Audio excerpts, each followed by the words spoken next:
Mirad, para que un gato duerma toda la noche debemos enfocar nuestro esfuerzo en dos grandes puntos.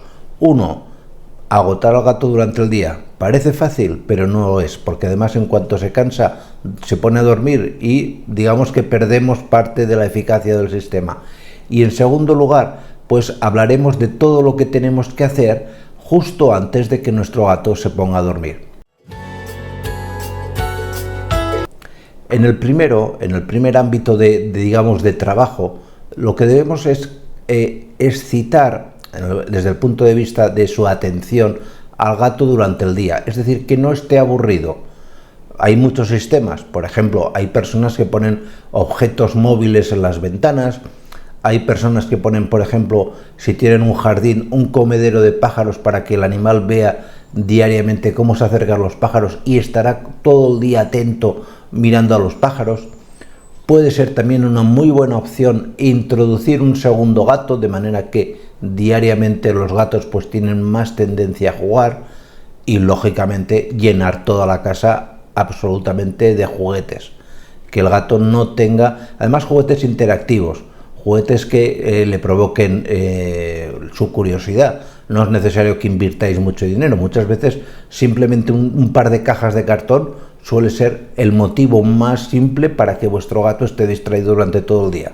Añadir a estos el sistema que se os ocurra, cualquier posibilidad, evidentemente sin asustar a vuestro gato. No pongáis la música a tope para que el gato no duerma y mantenerlo despierto, porque eso solo conseguirá que el gato tenga un ataque de ansiedad o de pánico. Antes de ir a dormir, deberíamos una hora y pico antes conseguir que nuestro gato tuviese ya el hábito alimenticio de que la comida más fuerte del día fuese la última. Es decir, la cena del gato fuese la comida más copiosa. Con eso conseguiremos que, como le va a costar hacer la digestión y demás, el flujo sanguíneo va hacia el estómago y el animal se relaja y es más fácil que duerma de un tirón muchas más horas. Es muy importante también que junto al sitio donde lo pongas a dormir pongas siempre un comedero.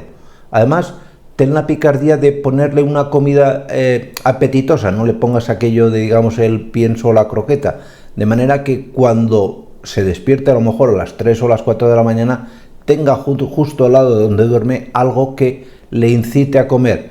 Y la verdad es que en cuanto comen, al poco se vuelven a dormir. Esto es casi que matemático. Evidentemente, coloca la cama en un sitio pues tranquilo, que no sea un sitio de paso donde el animal esté completamente distraído. Tampoco hay que encerrarlo. Hay personas que encierran los gatos por la noche. El sistema de encerrar a los gatos por la noche de verdad no funciona. Es además contraproducente. No hay que encerrar a los gatos. ¿No te gustaría que te encerrasen a ti? Pues lógicamente al gato tampoco le gusta que lo encierren. ¿De acuerdo? Pues nada más. Muchísimas gracias por vuestra atención y nos vemos en siguientes vídeos. Cuidaros mucho. Chao.